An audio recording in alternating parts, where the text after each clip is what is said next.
Today I'm going to train middle splits. Now I'm not someone that's very flexible naturally, so I've had to work really hard to get where I'm at. I'm not 110% flat in my middle splits, but I'm pretty close to it. I'm going to show you the exercises that I've been using and the ones that I recommend that my clients do to get deeper in their middle split journey. So jump up and join in, and let's warm the hips up nicely to start with some Cossack squats. So I'm just going to stand in a straddle position like this, so feet a little bit wider than shoulder, and I'm going to bend one knee and keep the other leg straight, and then come back up again and do the same thing on the other side.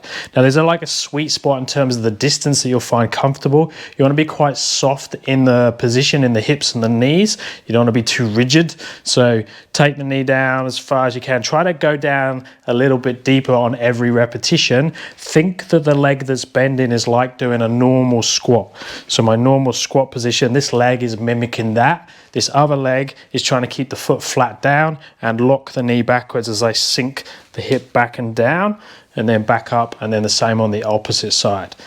So do that like 4 or 5 times on each side, see how everything feels. Try to keep the torso upright. So one mistake a lot of people do here is that when they come down, they bend the torso instead of taking the hip down.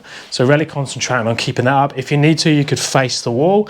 Another cool one is to put your foot up against the wall there and lock that in position. You can push off it as you come down. Keeps you a bit more honest with your position as well.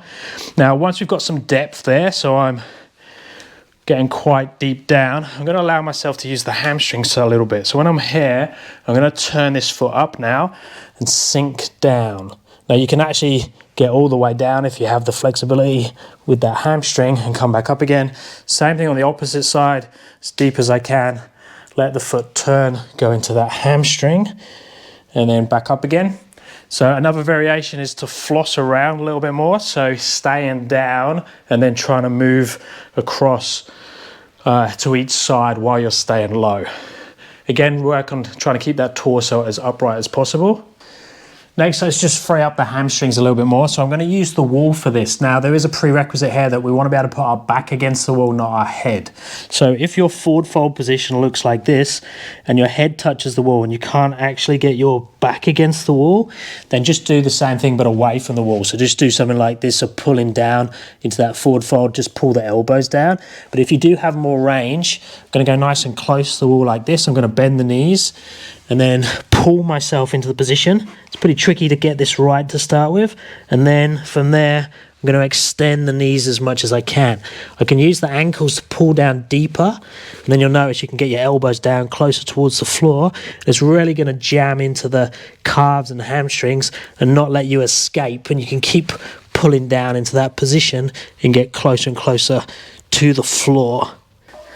Then just get into the quads and hip flexors, so into a lunge position, pull the heel up towards the butt. You can wiggle out that front foot, get deeper into the lunge, so more into hip flexor quad on that position. Just do that a little bit. I'm pretty warmed up through there already. Same thing on the opposite side. So make sure you're using something soft on your knee if you're on a harder floor. So same thing, just pull that hip down, try and keep the torso upright, heel against the butt.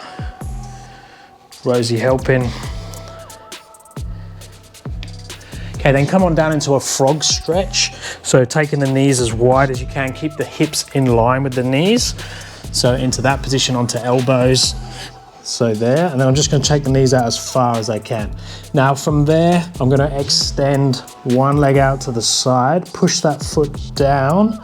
So it's pushed down towards the floor.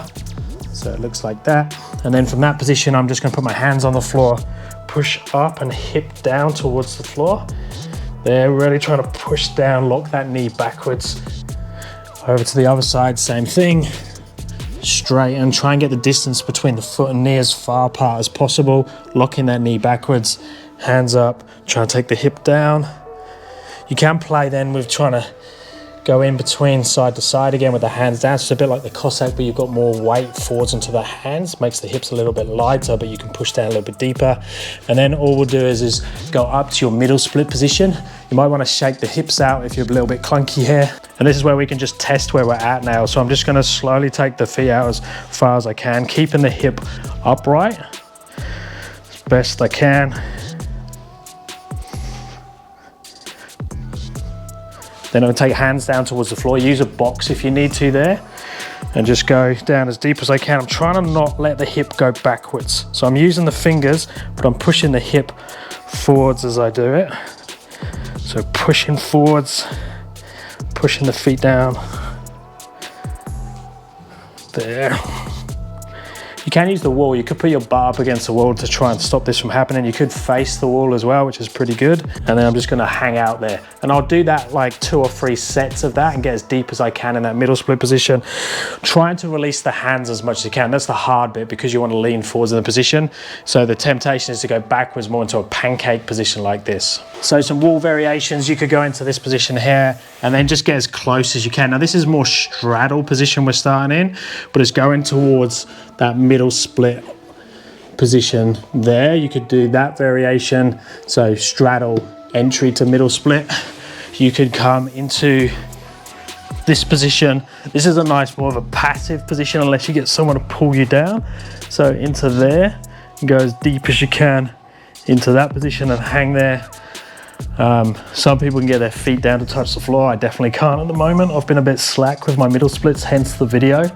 And then we could do that over the other direction. So the other way up. So that way around, use the wall, pushing down into there. So again, that's more straddle split, but it's gonna help towards that middle split. So I just do a variation of all those. That's what I'm gonna kick off and do more and more of this again. I go into, and I was doing it nearly daily, visiting the middle split, and I was getting some really good progress.